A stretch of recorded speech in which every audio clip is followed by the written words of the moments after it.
फेरि पैसा छैन मसँग गाडी भाडै छैन अनि गाडी भाडाको किन टेन्सन गर्नुहुन्छ हौ बिमलाले गाडी भाडा साडी भाडा सबै पेलेर लगिहाल्छ तलबाट आउने बेला म पठाउँछु कति कति पठाउँदा ठिक्क हुन्छ होला तपाईँलाई आउने खर्च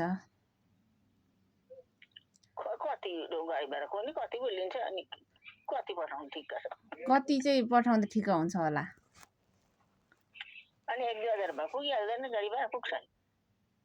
आमै 1-2 हजारले पुगिहाल्छ पुग्नुपर्ने त्यत्रो पनि नलाग्नुपर्ने अनि यसो चिया पानी खानु पर्यो होला अनि चिया पानी खाने पैसा पनि त चाहियो नि त्यो त नखाइकन होला नि तल एकैदिन आइपुगिहाल्छ हैन बिचमा त खानु हुँदैन के चिया पानी त तलैबाट झोलामा 1 बोतल लाएर आउनुपर्छ माथि आइपुग्दा चुरुक चुरुक काम पुगिहाल्छ आमा त रुँदै बस्नु हुँदैछ जस्तो देख्छु त आँखामा आँसु आँसु जस्तो चिसो ल्याउ कि हैन हौ हैन पक्का हो के अरे पक्का रुनु भए हैन के रुनु छ हो न यहाँ सबैले सोध्न कहाँ रुको छु कोनी त नि आँसु आँसु जस्तो देख्छु हैन त्यति डनाल दुखेर ढाड दुखेर उठ्नु बस्नु मिस लट्ठी टेकेर उठ्नुपर्छ लट्ठी टेकेर हिँड्नुपर्छ पहिला पहिला उ बेलामा जमानामा खुब दुःख गर्नुभयो नि त त्यो भएर के अनि भाउजूहरू के गर्नु हुँदैछ कोनी भाउजूहरू भात पिउन पकाउँदैछ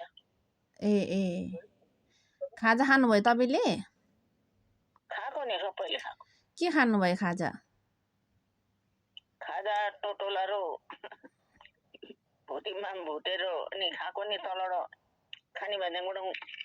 2-3 जना आएको छ कान्छ अनि 2 भाइ होला फाल्टो आएको छ अनि तिनीहरूलाई पनि त्यही खाजा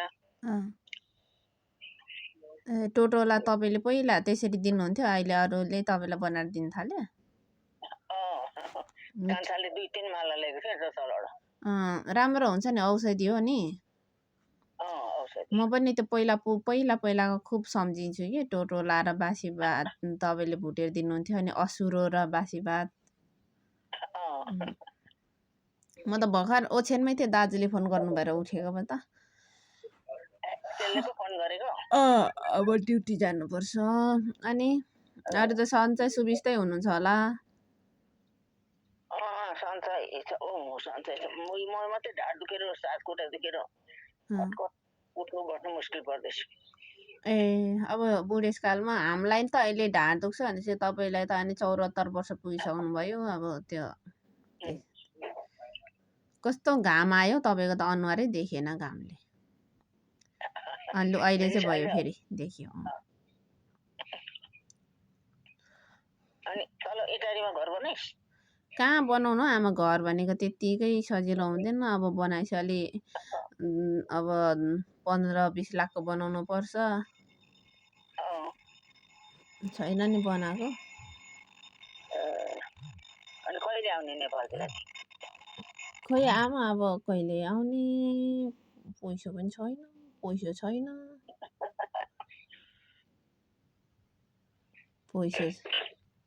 पैसा भए पो पैसा त छैन अब तपाईले घर भन्नुहुन्छ अब घर नबनाइ के आउने अब घर बनाउँदा ओर्दा पैसा 15-20 लाख लाग्छ 2-3 वर्षमा होला नि आमा 2-3 वर्ष त मेरो च्यान हेर्नु मात्रै आइज च्यान कस्तो हुन्छ च्यान भनेको चाहिँ अनि कस्तो हुन्छ गाडीको त्यहाँ बाबाको च्यान कस्तो हुन्छ त्यस्तै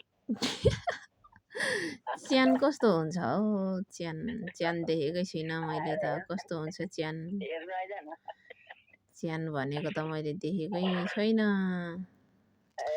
त्यस्तो तपाई त अहिले नै मर्नै हुन्न के टेन्सन नगर्नु मर्ने अहिले मरौँ कि भरे मरौँ हुँदैछु मर्जानु पाता नाच्दै जान्थे मान्छे कसले देखेको छ र नाच्दै जान्छ कि कराउँदै उफ्रिँदै रुँदै जान्छ नि मेरो कान्छी छोरीको घरमा पनि बस्नु पाइनँ मैले रक्सी पनि खान पाइनँ रम पनि खान पाइनँ भन्दै त्यस्तो मेरो आमा बाउ मरेको आमा बाउ भेट्यो भने भइहाल्यो आमा बाउ मात्रै अनि बुढा चाहिँ नभेटोस् ऊ त कुन कसको कोखमा गएर जन्मिसक्यो तर उसले त भन्थ्यो नि तेरो छोराबुहारीले हेर्दा दुःख पाउँछ तँलाई म सँगै लान्छु भन्थ्यो अनि छोराबुहारीले हेरिरहेछ दुःख पाएको भए पो लानु त नहेरेको भए पो भन्नु अरूको छोराबुहारीले त नहेरेर कस्तो बिजोग हुन्छ तपाईँलाई छोराबुहारी छोरी सबैले हेरेको छ नि त त्यही भएर नलए सम्झिनु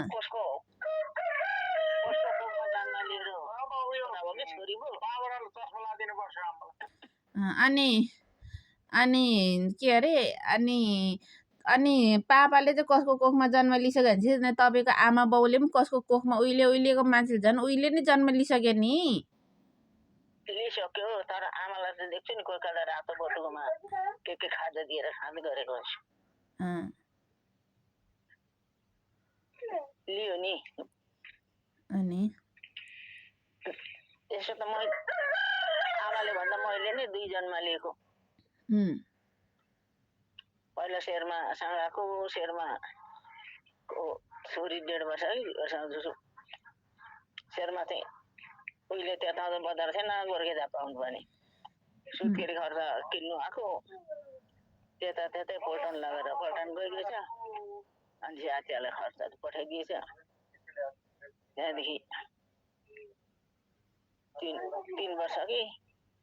1.5 वर्ष कतिको थियो अरे सेनापति छोरी अनि बाख्रा राँदा टुक्ला भन्थ्यो अरे पछि अपुजी बिग्रेर मर्यो अरे अनि अनुहारमा चिनो लाउनु हुँदैन पछि आफ्नै कोखमा आयो भने भनेर चिनिन्छ भनेर टाउकोमा यहाँ सिन्दुरलाई पठाएको अरे यहाँमा तिम्रो टाउकोमा यत्रो सिन्दुरको उ छ त अनि पछि कुलुङसँग आइकिन आमा कोखमा जन्मेले गरे दाजुहरू 3 भाइ दिदीहरू 2 बहिनी त्यहाँदेखि मुनिको त्यसलाई आमाको कोखमा गरे भन्थ्यो आमाले सबैको जन्म लिनुपर्छ नि गाई बस्तु कुकुर बिरालु चौरासी जुनी फेरेर मान्छेकै जुनी हुन्छ त्यसो पो म पनि त्यसो भए तपाईँको कोखमा फेरि जन्म लिन्छु के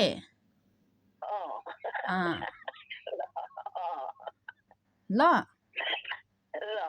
अब चाहिँ मलाई हुनलाई त कान्छी छोरी नै भएर जन्मिनु मन छ होइन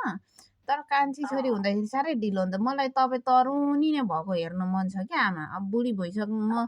अलिक ठुलो हुँदा तपाईँ बुढी भइजानु भयो मलाई तपाईँलाई तरुनी नै हेर्नु मन छ कसो पो गरौँ हौ कसो गरौँ म कान्छी छोरी नै भएर जन्मिन्छु तर तपाईँ चाहिँ बुढी नहुनु ल आमा होइन मलाई तपाईँ तरुनी नै भएको मन पर्छ कि तपाईँ कहिले बुढी नहुनु ल आमा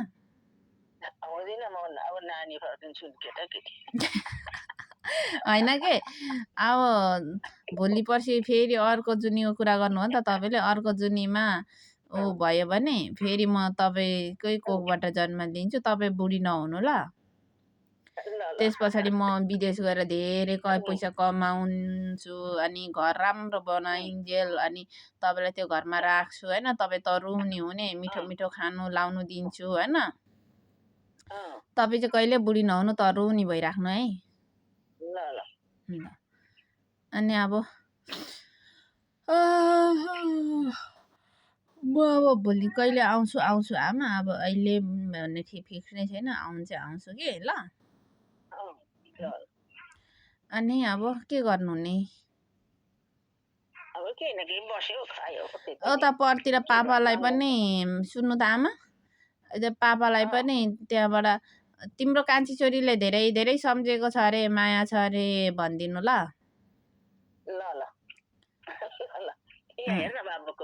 त्यही त भन्दैछु त अनि पापालाई पनि धेरै सम्झेको छु माया छ सपनामा देख्छु कम्ती खुसी लाग्दैन हो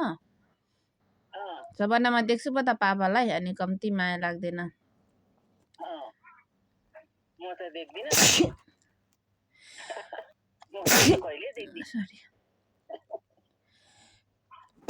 म त देख्छु नि